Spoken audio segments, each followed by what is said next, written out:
Mokshitha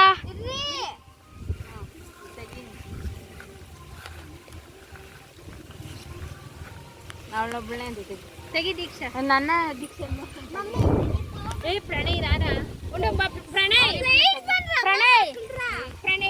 hello guys, ಎಲ್ಲರಿಗೂ ನಮಸ್ತೆ. ಶಿವರಾತ್ರಿ ಹಬ್ಬ ಇತ್ತಲ್ವ, ಹಾಗಾಗಿ ನಾವು ದೇವಸ್ಥಾನಕ್ಕೆ ಹೋಗಿದ್ವಿ.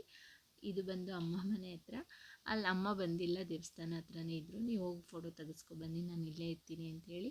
ಆ ಕಡೆ ಎಲ್ಲ ಹೊಲ ಗದ್ದೆಗಳೆಲ್ಲ ಚೆನ್ನಾಗಿತ್ತು ಅಂಥೇಳಿ ನಾವೆಲ್ಲರೂ ಅಂದರೂ ಒಂದೇ ಮ್ಯಾಚಿಂಗ್ ಬಟ್ಟೆಗಳು ಹಾಕಿದ್ರಲ್ವ, ಹಾಗಾಗಿ ಫೋಟೋ ತೆಗೆಯೋಣ ಅಂತ ಹೋದ್ರಿ. ಈ ಮಕ್ಕಳ ಜೊತೆ ಫೋಟೋ ಶೂಟ್ ಮಾಡೋದು ಆಯಿತು, ನಮ್ಮದೆಲ್ಲ ಒಂಥರ ಫಜೀತಿನೇ ಆಗೋಯಿತು.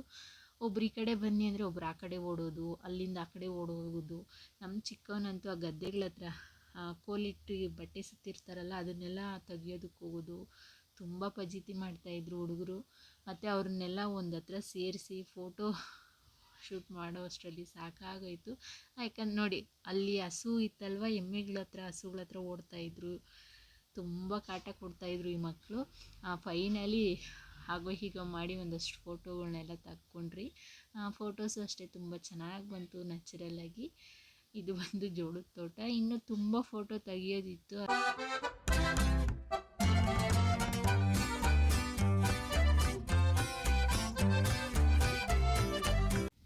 ಜೋಳದ ತೋಟಕ್ಕೆ ಹೋಗೋದು, ಅದರೊಳಗಡೆ ಸಣ್ಣ ಸಣ್ಣ ಜೋಳ ಎಲ್ಲ ಕಿತ್ಕೊಳೋದು, ಅದನ್ನು ತಿನ್ನೋದು. ಮತ್ತು ಆ ಕಡೆ ಎಲ್ಲ ಕೋಸು ತೋಟ ಎಲ್ಲ ಇತ್ತು. ಈ ಕಡೆ ಬಂದು ದ್ರಾಕ್ಷಿ ತೋಟ ಎಲ್ಲ ಇತ್ತು. ಆ ದ್ರಾಕ್ಷಿ ತೋಟ ಒಳಗಡೆ ನುಗ್ಗಬೇಕು ಅನ್ನೋದು ಭಾರಿ ಹಿಂಸೆ ಮಾಡ್ತಾರೆ ಈ ಮಕ್ಕಳು. ಅವ್ರಿಗೂ ಒಂಥರ ಖುಷಿಯಾಗುತ್ತೆ ಅಂತ ನಾವು ಅಲ್ಲಿ ಕರ್ಕೊಂಡೋದ್ರೆ ನಮಗೆ ತಲೆನೋವು ತಂದಿಟ್ಬಿಟ್ರು. ಆ ರೀತಿ ಮಾಡಿದ್ರು.